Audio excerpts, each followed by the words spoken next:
Colegio de San Juan de Letran Manila's Binyag Arriba finally pushed through at the Colegio after 2 years of being online.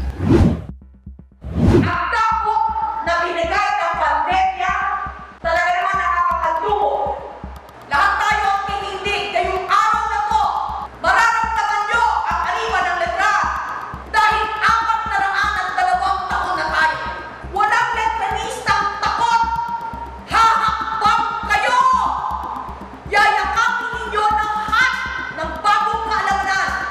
Yayakapin nyo lahat ng hirap na pagdadaanan. Spearheaded by the Department of Student Affairs along with the Letran Student Council in Studio 1620, around 500 freshmen and transferees from CLAS, CEIT, COED, and CBAA gathered at the SC Auditorium last August 4 and 5. This is the first face-to-face production since the pandemic. It is definitely more nerve-wracking than ever. Back then, we conducted online. We have to get used to the equipments and working together face-to-face. Both days were fronted by respective administrations to introduce the ideals of the Deus, Patria, and Letran, including Assistant Professor Diane Francisco, MBA, Ms. Jenny Caldito Villar, MBA, Reverend Father Stephen Marie Laja, OP, Assistant Professor Leo Bernadas, MBA, and Assistant Professor Catherine Sanchez. Well, the theme of this year's Binyag Arriba is Binyag Arriba 2022 100% fresh. Well, it's very important because this is where we teach them the Tatak Arriba journey. And this is also an opportunity for our freshmen to see each other and build some camaraderie, also to discover the rich history of our Colegio. Part of the program were performances from the Letran Filipiniana Dance Company, who amused the audiences with their 10-minute show, as well as the comeback of the United Dance Company, who was accompanied by the Letran Student Council for the opening dance number.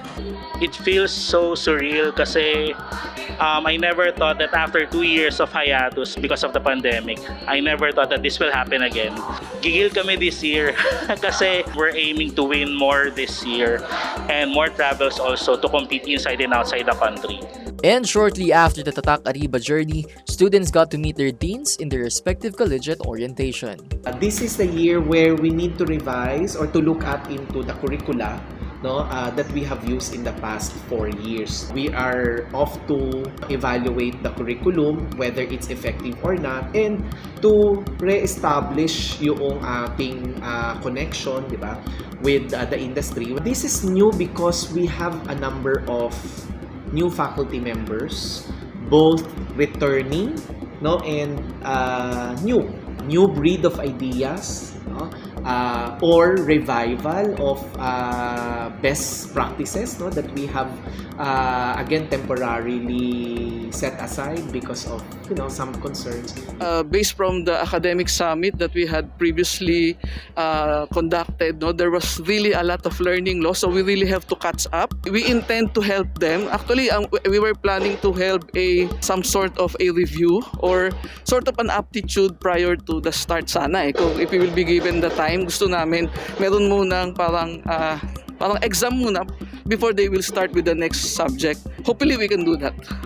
Well, in the orientation that we have just conducted, they were given the assurance that they still have the choice. If the subject is intended for full online and they would want to make it a limited face-to-face, or they would want to make it an on-site, then we will make the necessary adjustment. For the upcoming freshmen, it's really very challenging. Knowing the new normal situation right now, we're actually using the flexible learning program, and hopefully we could adapt to the new environment. So yeah, we're planning to come up with a new curriculum by next school year. We're going to come up with a meeting with, of course, the stakeholders. That includes, of course, the industry practitioners, our alumni, our senior students, who would come up with a better curriculum development, hopefully by next school year. The annual Binyag ritual was a success in day 1. However, due to inclement weather in day 2, it was instead held at the SC Auditorium for the CBAA newcomers. Sobrang basang-basa. Maybe new experiences po, especially sa mga organizations na hindi ko pa po natatry dati. Sana hindi namin na-experience. Sana maging fresh start para sa amin. Kasi new school, parang new environment. Despite the happenings, students were passionately welcomed by the Colegio along with the sponsors booth and the rest of the org fair. I am Jason Calhulian. Remember to stay in the know.